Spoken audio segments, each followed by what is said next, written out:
Hello मित्रों, world geography की class में आप लोगों का बहुत बहुत स्वागत है। और हम लोग जो है वर्ल्ड ज्योग्राफी को कॉन्टिन्यूस कर रहे हैं। हमने सबसे पहले जो ये आपका एशिया महाद्वीप पढ़ा, फिर उसके बाद में हम लोगों ने यूरोप महाद्वीप पढ़ा, और इस लेक्चर में हम लोग जो है वो पढ़ेंगे भैया आपका जो है ऑस्ट्रेलिया महाद्वीप। ठीक है, ऑस्ट्रेलिया महाद्वीप 20 मिनट का ये टॉपिक है, तो चलिए शुरू करते हैं। देखिए, ऑस्ट्रेलिया महाद्वीप जो है वो विश्व का सबसे छोटा महाद्वीप है। जो भी आपका उत्तरी अमेरिका था, ठीक है, दक्षिणी अमेरिका था, यूरोप था, अफ्रीका था, और एशिया था, ऑस्ट्रेलिया था, अंटार्कटिका महाद्वीप था।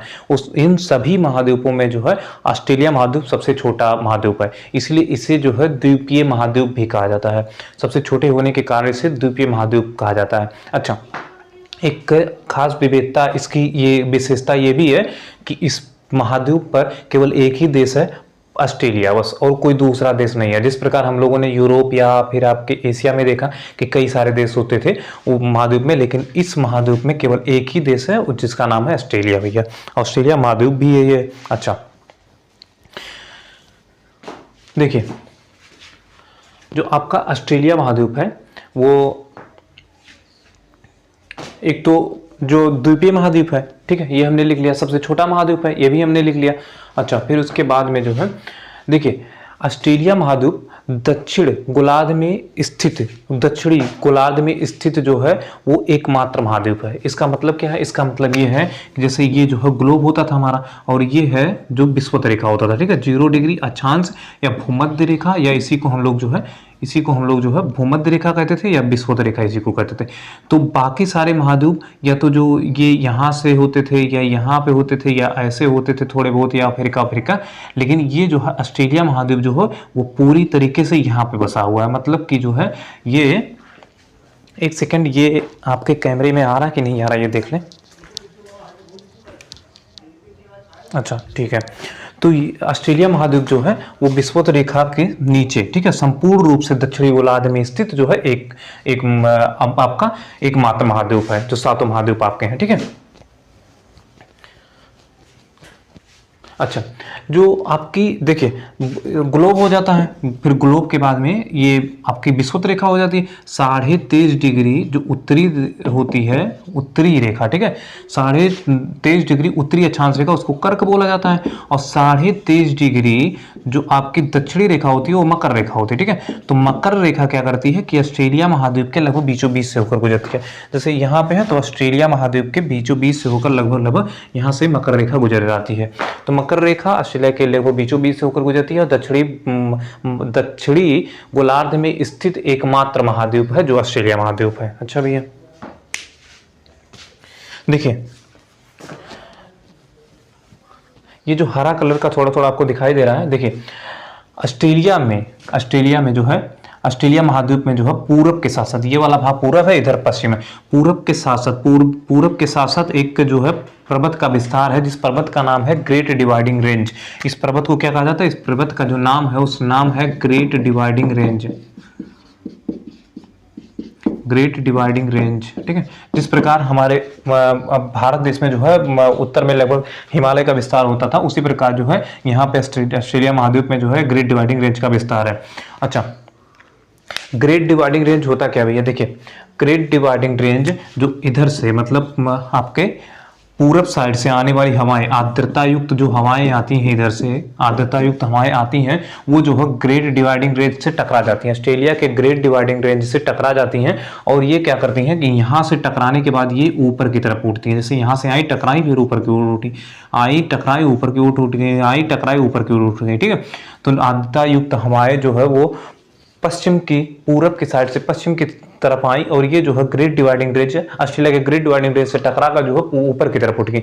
अब ऊपर उठते ही जो है ये जाके ऊपर ठंडी होती है, और यहाँ पे बरसात हो जाती है, ठीक है। तो बरसात कहाँ पे होती है? बरसात जो है ऑस्ट्रेलिया के पूर्वी साइड में हो जाती है, ठीक है। यहाँ पर पूरा बरसात हो जाता है।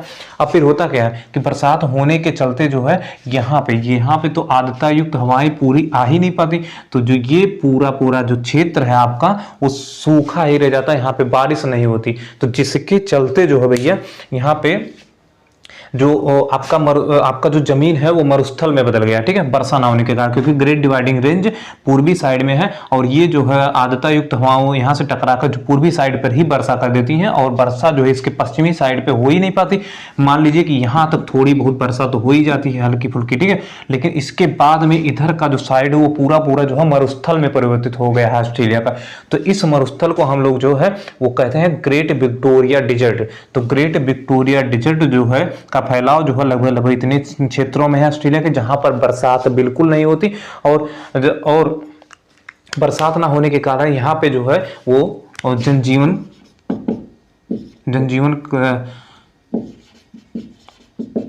के लिए पर्याप्त मौसम नहीं है, ठीक है, यहाँ पर पर्याप्त मौसम नहीं है, यहाँ पे बरसात है ही नहीं तो पर्याप्त मौसम है नहीं।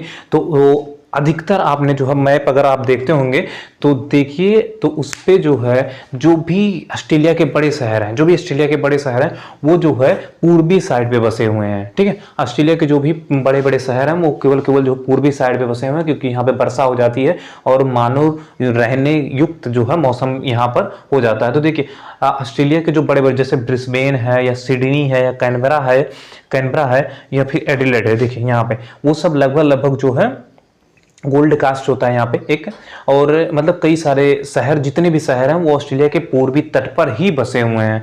और ऑस्ट्रेलिया का एकमात्र जो शहर है वो आपका आके जो है पश्चिमी साइड पे बसा हुआ है, पश्चिमी साइड पे उसका नाम है पर्थ, देखिए यहाँ पे बसा हुआ, ठीक है। तो ये पूछा जाएगा कि ऑस्ट्रेलिया का कौन सा शहर जो है वो पश्चिमी साइड पे बसा हुआ तो उसका नाम है पर्थ, और जितने भी इसके अतिरिक्त जितने भी शहर हैं ऑस्ट्रेलिया के तो पूर्वी साइड पर ही बसे हुए हैं। अच्छा देखिए भाई ग्रेट विक्टोरिया डिजर्ट हो जाता है, ठीक है। अच्छा ग्रेट विक्टोरिया डिजर्ट के जो है में कई सारे मरुस्थल पाए जाते हैं। ग्रेट विक्टोरिया डिजर्ट के अंदर ही कई सारे मरुस्थल पाए जाते हैं जिनका अलग अलग नाम है, तो उनका नाम लिख लीजिएगा ग्रेट सैंडी, ठीक है, ग्रेट सैंडी डिजर्ट, अच्छा गिब्सन डिजर्ट, और फिर एक और नाम है उसका सिम्पसन, ठीक है। तो पूछा जाए कि गिब्सन डिजर्ट या सिम्पसन डिजर्ट या ग्रेट सैंडी डिजर्ट का संबंध किस महाद्वीप से है, तो ऑस्ट्रेलिया महाद्वीप से उसका संबंध है, जो ये ग्रेट विक्टोरिया डिजर्ट के अंतर्गत जो ये सारे डिजर्ट पाए जाते हैं, ठीक है। क्योंकि यहाँ पे जो है बरसात हो ही नहीं पाती क्योंकि ग्रेट डिवाइडिंग रेंज जो इसके साथ साथ में ऑस्ट्रेलिया के पूर्व के साथ साथ में फैला हुआ है वो आर्द्रता नमी युक्त हवाओं को रोक देता है आने से, और ये हवा जो है यहीं से ऊपर उठकर जो है यहीं पश्चिम पूर्वी साइड पे वर्षा कर देती हैं। और इसका कारण और इसका जो है प्रभाव ये होता है कि ये पश्चिमी साइड जो है सूखा रह जाता है और यहाँ पे डेजर्ट बन जाते हैं, मरुस्थल बन जाते हैं, और बाकी यहाँ पे जो हरी भरी जो मानव के रहने युक्त जो है मौसम हो जाता है। इसीलिए जो ऑस्ट्रेलिया के लगभग अधिकतर शहर वो आपके पूर्वी साइड पे बसे हुए हैं, जैसे उदाहरण के लिए ब्रिस्बेन है, सिडनी है, कैनबरा है, ऑस्ट्रेलिया की राजधानी कैनबरा है, और फिर एडिलेड, सब लगभग यहीं पे बसे हुए हैं। अच्छा ग्रेट डिवाइडिंग रेंज के बारे में अगर थोड़ी बहुत बात कर लिया जाए, देखिए ग्रेट डिवाइडिंग रेंज जो है वो दुनिया की चौथे नंबर की सबसे लंबी पर्वत श्रृंखला है, दुनिया की चौथे नंबर की लंबी पर्वत श्रृंखला है। तो वो हम लिख दे रहे हैं, देखिए अगर ग्रेट डिवाइडिंग रेंज, देखिए सबसे पहले पे आता है आपका एंडीज, ठीक है, एंडीज पर्वत जो है सबसे लंबा है, फिर उसके बाद में रॉकीज है, लिख लीजिएगा कि रॉकीज, फिर उसके बाद में है आपका हिमालय तीसरा, और चौथा है आपका ग्रेट डिवाइडिंग रेंज,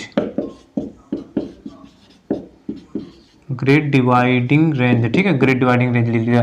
तो एंडीज कहाँ है, एंडीज भैया आपके जो है वो दक्षिण अमेरिका में पाई जाती है, रॉकीज आपके उत्तरी अमेरिका में पाई जाती है, जिसको हम लोग आने वाले जो है लेक्चर में पढ़ेंगे, और हिमालय जो है वो भारत में पाई जाती है जो एशिया महाद्वीप में है, और ग्रेट डिवाइडिंग रेंज ऑस्ट्रेलिया महाद्वीप में पाई जाती है। तो ग्रेट डिवाइडिंग रेंज जो है वो दुनिया की चौथी सबसे लंबी पर्वत श्रृंखला हो जाएगी। और ग्रेट डिवाइडिंग रेंज के लगभग दक्षिणी भाग पे, सबसे दक्षिणी भाग पर जो ग्रेट डिवाइडिंग रेंज की सबसे ऊंची चोटी है जिसका नाम है माउंट क्यूस्कुस्को, लिख लीजिएगा माउंट क्यूस्कुस्को, ठीक है।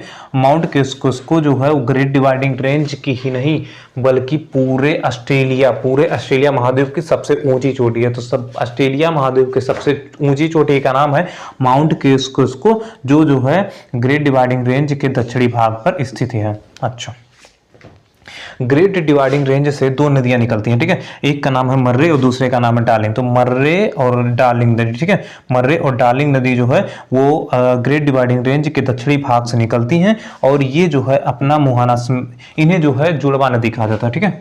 ये भी लिख लीजिएगा, मर्रे और डार्लिंग नदी को जुड़वा नदी कहा जाता है। ये दोनों नदियां अपना जो जल है वो एडिलेड शहर के पास में लाके अपना मुहाना बनाती हैं, अपना जल लाके गिरा देती हैं, ठीक है। अच्छा, जो मर्रे और डार्लिंग नदी का जो आपका घाटी है, घाटी मतलब होता है कि जैसे मान लीजिए एक नदी ये है, ठीक है, एक नदी ये प्रवाहित हो रही है तो कई सारी छोटी छोटी नदियां जो है वो सहायक रूप में मिलती हैं, तो ये उस नदी का घाटी क्षेत्र हो जाता है।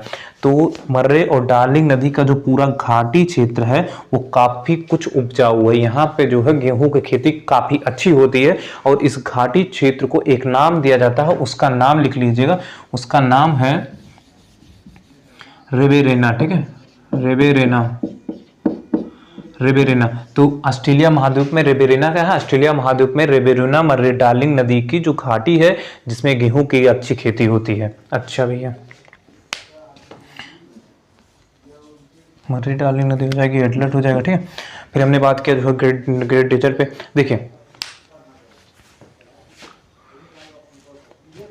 देखिए ऑस्ट्रेलिया महाद्वीप में जो है सोने की खाने हैं, कुछ बॉक्साइट की खाने हैं, ठीक है, उनको कुछ लोहे की खाने, उसको देख लेते हैं। देखिए अच्छा, पहले उससे पहले एक बात और देख लीजिए। देखिए हम लोग जानते हैं कि जो तीन तरफ जल से घिरा भूभाग होता है, तीन तरफ जल से घिरा हुआ भूभाग प्रायद्वीपीय कहलाता है, ठीक है।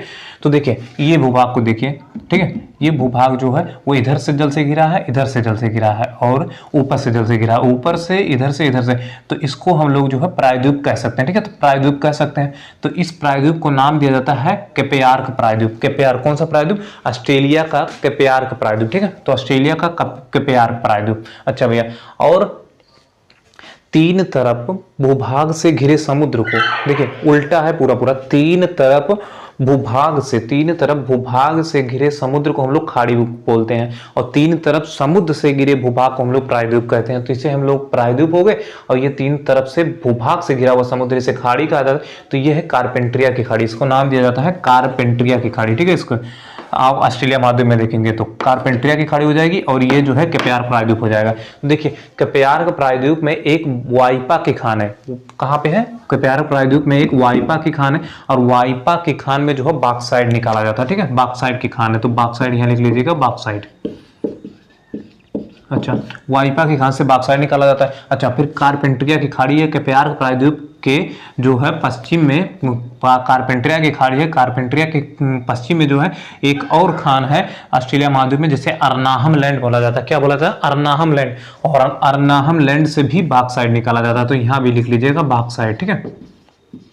अच्छा, फिर हम लोग जो आगे बढ़ते हैं, फिर हम लोग देखते हैं कि Great Victoria Desert, Great Sandy Desert, Gibson या सिम्पसन डेजर्ट जो है इसके इधर साइड में थोड़ा सा यहाँ पे जैसे पूर्वी उत्तरी, ठीक है, मतलब पश्चिमी और उत्तरी साइड में, पश्चिमी और उत्तरी साइड में पिलबारा की खान है और पिलबारा की खान जो है वो लोहे के लिए प्रसिद्ध है, लोहा निकाला जाता है, पिलबारा के खान से लोहा निकाला जाता है। फिर हम लोग देखेंगे ऑस्ट्रेलिया महाद्वीप के जो है वो दक्षिणी पश्चिमी सिरे पर दो खाने हैं जिसका नाम है, एक का नाम है कालगुरली और दूसरे का नाम है कुलगाड़ी। तो कालगुरली और कुलगाड़ी का संबंध जो है वो ऑस्ट्रेलिया महाद्वीप से है और इन दोनों से जो है सोना निकाला जाता है, सोना, ठीक है। तो कालगुरली और कुलगाड़ी का संबंध ऑस्ट्रेलिया महाद्वीप से है और कुलगाड़ी और कालगुरली से जो है वो सोना निकाला जाता है। देखिए सोना जो है वो सबसे ज्यादा आपके चीन से निकाला जाता है, फिर उसके बाद में दूसरा उत्पादक देश जो है ऑस्ट्रेलिया है। अच्छा, और इसी वक्त ये भी जान लीजिए कि जो बॉक्साइट है उसमें भी पहले स्थान पे चाइना है, दूसरे स्थान पे आपका ऑस्ट्रेलिया है, ठीक है। फिर अच्छा देखिए, और पिलबारा की खान, कालगुरली, कुलगाड़ी हो गई, बात इस पे हो गई। देखिए अच्छा, यहाँ पे देखिए ऑस्ट्रेलिया महाद्वीप के दक्षिण में, ठीक है, दक्षिण मध्य में एक और खान है जिसका नाम है माउंट ब्रोकन हिल। क्या नाम है, माउंट ब्रोकन हिल। और माउंट ब्रोकन हिल से जो है वो आपका सीसा और जस्ता, ठीक है, सीसा और जस्ता निकाला जाता है। तो सीसा जस्ता कहाँ से निकाला जाता है? सीसा जस्ता जो है वो जो है माउंट ब्रोकन हिल खान है उससे निकाला जाता है।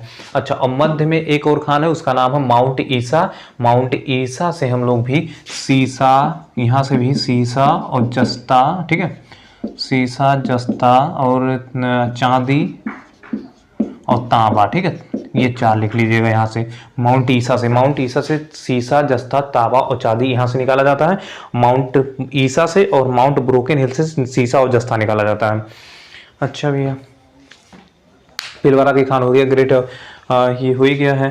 फिर उसके बाद में देखिए एक और बचा है, ये ग्रेट डिवाइडिंग रेंज के पश्चिम में, ठीक है, और ग्रेट विक्टोरिया डिजर्ट के जो है पूरब में ये जितना क्षेत्र है, ये जितना क्षेत्र है उसे बोला जाता है मध्यवर्ती क्षेत्र, मध्यवर्ती या मध्यवर्ती बेसिन, ठीक है। तो यहाँ पे लिख दे रहे हैं हम मध्यवर्ती बेसिन या इसी को बोला जाता है आर्टिसियन बेसिन, ठीक है, इसी को बोला जाता है आर्टिसियन बेसिन, ठीक है, आर्टिसियन बेसिन या मध्यवर्ती बेसिन।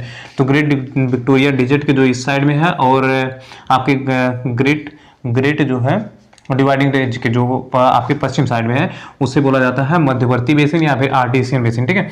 और ये जो है ये ना तो जो है मरुस्थल है और ना ही ये थोड़ा सा मैदानी क्षेत्र है। और इन मैदानी क्षेत्रों में जो है कृषि के उन्नत प्रयास किए जा रहे हैं कि कृषि युक्त बनाया जाए इस भूमि को। अच्छा, ऑस्ट्रेलिया को जो ये वाला भाग पूरा पठारी है, ये वाला ऊंचा है, ठीक है, ये वाला भी ऊंचा है, लेकिन ये वाला भाग जो है थोड़ा सा नीचा है। ये मतलब आर्टिसियन बेसिन जो है थोड़ा सा नीचे है और इतना नीचे है कि यहाँ पे अगर कुएं खुद जाए, थोड़ी सी ही गहराई कुएं खुद खोदने पर, ठीक है, थोड़ी सी गहराई कुएं खोदने पर स्वतः ही पानी निकलने लगता है। तो स्वतः ही पानी निकलने लगता है जिससे जो है यहाँ पे खेती मतलब की जा सकती है, ठीक है। इन कुओं का जल जो है खेती में उपयोग में लाया जा सकता है और इस प्रकार के कुओं को हम लोग बोलते हैं उत्सुरुत कूप, ठीक है, उत्सुरुत कूप लिख लीजिएगा, उत्सुरुत कूप। तो उत्सुरुत कूप का उदाहरण जो है आर्टिसियन बेसिन, ऑस्ट्रेलिया महाद्वीप के आर्टिसियन बेसिन से है, क्योंकि आर्टिसियन बेसिन काफी निचला भाग है, यहाँ पे थोड़ी सी गहराई पर खोदने से कुएं से स्वतः पानी निकलने लगता है, जिस पानी का उपयोग हम लोग जो है कृषि में प्रयोग कर सकते हैं। अतः यहाँ पर कृषि की खेती की जा रही है, ठीक है। अच्छा, ऑस्ट्रेलिया के मध्य में ये क्या बनाया हमने, देखिए ये है आयर झील, ठीक है। आयर झील कहाँ है? आयर झील ऑस्ट्रेलिया में है, ठीक है। और आयर झील जो है, आयर झील के पास में जो आयर झील का जो ये इलाका है, क्षेत्र है, वो जो है डाउन्सलैंड कहलाता है। क्या कहलाता है? डाउन्सलैंड कहलाता है, क्योंकि आयर झील ही ऑस्ट्रेलिया का सबसे निचला भाग है। मध्यवर्ती बेसिन तो निचला था ही, लेकिन मध्यवर्ती बेसिन का भी निचला भाग जो है वो आयर झील है और आयर झील में पानी रहता है और इसका जो क्षेत्र है वो डाउन्सलैंड कहलाता है, ठीक है। और डाउन्सलैंड क्षेत्र कराने का यहाँ पे जो है काफी हरी लंबी मुलायम घास के मैदान पाए जाते हैं, ठीक है। इसके क्षेत्र में जो है आयर झील के क्षेत्र में काफी जो कुछ मतलब लंबी मुलायम हरे कोमल घास के मैदान पाए जाते हैं और जिन घास के मैदानों को हम लोग जो है डाउन्स कहा जाता है। क्या कहा जाता है? नाम लिख लीजिएगा, डाउन्स। तो ये पूछा जाता है कि डाउन्स घास के मैदान का उदाहरण किस महाद्वीप से? तो ऑस्ट्रेलिया महाद्वीप से संबंधित है डाउन्स घास के मैदानों का। अच्छा भैया, तो हम लोगों ने जितनी भी बातें हो सकती थी इसमें लगभग हमने ऑस्ट्रेलिया महाद्वीप में हो चुकी है। देखिए एक बार फटाफट रिवीजन करते हैं। देखिए यहाँ पे कारपेंटर की खाड़ी था, ये कप्यार का आपका कप्यार महाद्वीप, कप्यार प्रायद्वीप था। और कप्यार प्रायद्वीप में यहाँ पे वाइपा की खान थी जिसे हम लोगों ने बॉक्साइट निकाला। फिर यहाँ पे कारपेंटर की खाड़ी के पश्चिम में हम लोगों ने देखा यहाँ पे अर्नाहम लैंड था, अर्नाहम लैंड से हम लोगों ने बॉक्साइट निकाला। फिर उसके बाद में हम लोग यहाँ पे ग्रेट विक्टोरिया डिजर्ट के जो है थोड़ा सा ही जो है उत्तरी भाग में हम लोगों ने देखा पिलवारा के खान जो है लोहे के लिए प्रसिद्ध थी। फिर उसके बाद में हमने सबसे जो है दक्षिणी पश्चिमी भाग को देखा। दक्षिणी पश्चिमी भाग पे जो है एक था नाम का कुलगाड़ी, दूसरा का नाम था कालुगुली और कुलगाड़ी जो है सोने की खानी थी ऑस्ट्रेलिया महाद्वीप में। अच्छा, पर्थ एकमात्र शहर है ऑस्ट्रेलिया का जो कि आपके जो है पश्चिमी साइड पे स्थित है, पश्चिमी तट पर स्थित है। बाकी जो जितने भी शहर थे वो पूर्वी साइड पे स्थित है, सिडनी, कैनबरा और फिर आपका सिडनी, कैनबरा और फिर लगभग। अब देखिए फिर उसके बाद में हम लोगों ने देखा कि पूर्वी तट के साथ साथ जो है एक ग्रेट डिवाइडिंग रेंज पर्वत था। ग्रेट डिवाइडिंग रेंज पर्वत ही जो समुद्र से आने वाली आर्द्रता नमी युक्त तो हवाओं को जो है टकरा जाता था और ये जो ऊपर उठाए उठती थी, यहीं पे बारिश कर देती थी, अतः जो ये पीछे का इलाका सूखा ही रह जाता था। और ये मध्यवर्ती बेसिन था, मध्यवर्ती बेसिन या फिर आर्टिसियन बेसिन था इसके बीच में, ग्रेट विक्टोरिया डिजर्ट के बीच में। ये जो है मैदानी इलाका था, कुछ निचला भाग था, यहाँ पे जो कुएं खोदने पर स्वतः ही पानी निकलने लगता है, तो यहाँ पे खेती की जा सकती है लगभग। फिर आयर झील था। आयर झील जो है ऑस्ट्रेलिया का सबसे जो है निचला भाग था। इसका क्षेत्र जो है वो डाउन्सलैंड कहलाता है। डाउन्सलैंड में जो है काफी लंबी हरी कोमल घास के मैदान पाए जाते हैं, जिन्हें हम लोग डाउन्स घास के मैदान कहा जाता है। ग्रेट विक्टोरिया डिजर्ट तो पूरी तरीके से मरुस्थल है। ग्रेट विक्टोरिया डिजर्ट में ही ग्रेट सैंडी डिजर्ट है, गिब्सन डिजर्ट है या सिम्पसन डिजर्ट है। तो अगर पूछा जाए Great Sandy Desert, Gibson, Simpson Desert का संबंध किससे है, तो वो जो है ग्रेट विक्टोरिया डिजर्ट यानी कि ऑस्ट्रेलिया महाद्वीप से संबंधित है। और देखिए एक बात और है, देखिए जो आपका सिडनी है, सिडनी से अगर ये सब मिटा दिया जाए, ठीक है, देखिए सिडनी से एक रेल मार्ग बिछाया गया है, ठीक है, सिडनी से एक रेल मार्ग बिछाया गया है कुलगाड़ी और फिर पर्थ लेके। पर्थ से आने के लिए सिडनी पर एक रेल मार्ग बिछाया गया है, उसको ट्रांस ऑस्ट्रेलियन रेल मार्ग कहा जाता है। क्या कहा जाता है? ट्रांस ऑस्ट्रेलियन रेल मार्ग, ट्रांस ऑस्ट्रेलियन रेल मार्ग, ठीक है, ये भी लिख लीजिएगा, ट्रांस ऑस्ट्रेलियन रेल मार्ग कहा जाता है सिडनी से पर्थ जाने के लिए। पर्थ से सिडनी जाने के लिए जो है ट्रांस ऑस्ट्रेलियन रेल मार्ग कहा जाता है। अच्छा भैया देखिए, तो जितनी बातें ऑस्ट्रेलिया महाद्वीप में हो सकती थी वो बातें पूरी हो चुकी है। इस तरीके से आपका जो है ऑस्ट्रेलिया महाद्वीप भी खत्म होता है और अगले लेक्चर में हम लोग जो है उत्तरी अमेरिका पर बात करेंगे। तो मिलते हैं अगले नेक्स्ट वीडियो में। Okay, thanks for watching my lecture. Okay bye.